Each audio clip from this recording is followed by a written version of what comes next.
बाघ झाड़ियों में छिपकर अपने शिकार के पास पहुंचते हैं और उपयुक्त दूरी से अचानक हमला करते हैं। गर्दन पर काटना बिल्लियों का एक आम शिकार करने का तरीका है, जिससे श्वासनली और कैरोटिड धमनी सीधे दब जाती हैं और तुरंत दम घुट जाता है। हालांकि बाइसन बड़ा होता है, लेकिन बाघ के सटीक हमले से उसका प्रतिरोध तुरंत विफल हो जाता है। पूरी प्रक्रिया में 3 सेकंड से भी कम समय लगता है।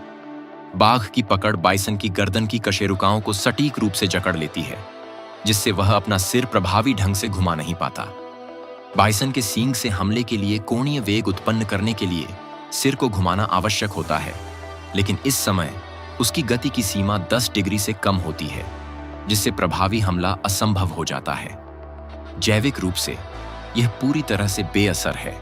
बाघ की पकड़ की स्थिति उसे एक ब्लाइंड स्पॉट में डाल देती है। बाइसन के सींग से हमले के लिए सिर को 30 डिग्री से अधिक घुमाना आवश्यक होता है, लेकिन इस समय उसकी गति की सीमा 10 डिग्री से कम होती है। बाघ की झुकी हुई मुद्रा हमले की चपेट में आने की संभावना को और कम कर देती है।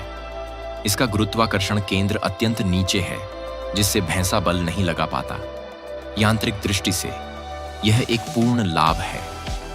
भैंसा वहां स्थिर, गतिहीन और हिलने डुलने में असमर्थ खड़ा था। बाघ उसके बगल में बैठा था, उसका गला जकड़ा हुआ था, उसकी मृत्यु की प्रतीक्षा कर रहा था। दृश्य शांत और क्रूर दोनों था। एक अपनी मृत्यु की प्रतीक्षा कर रहा था, दूसरा उसकी मृत्यु का इंतजार कर रहा था। गला घोंटने के बाद भैंसा निष्क्रिय श्वासावरोध की स्थिति में चला गया।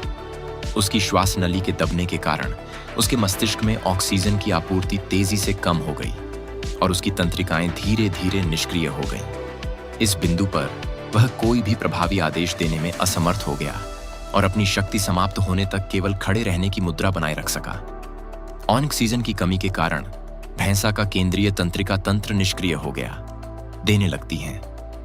कंपी मृत्यु के निकट होने का एक सामान्य लक्षण है। यह सक्रिय संघर्ष को नहीं दर्शाता, बल्कि मांसपेशियों और तंत्रिकाओं के बीच अंतिम संवाद को दर्शाता है। इस अवस्था में उसकी चेतना लगभग समाप्त हो चुकी होती है और कंपी केवल एक शारीरिक प्रतिक्रिया होती है। लगातार ऑक्सीजन की कमी के कारण भैंस मस्तिष्क मृत्यु का शिकार हो जाती है और मांसपेशियों का शिथिल होना तथा आंखों का ऊपर की ओर घूमना मृत्यु के निकट होने के लक्षण हैं।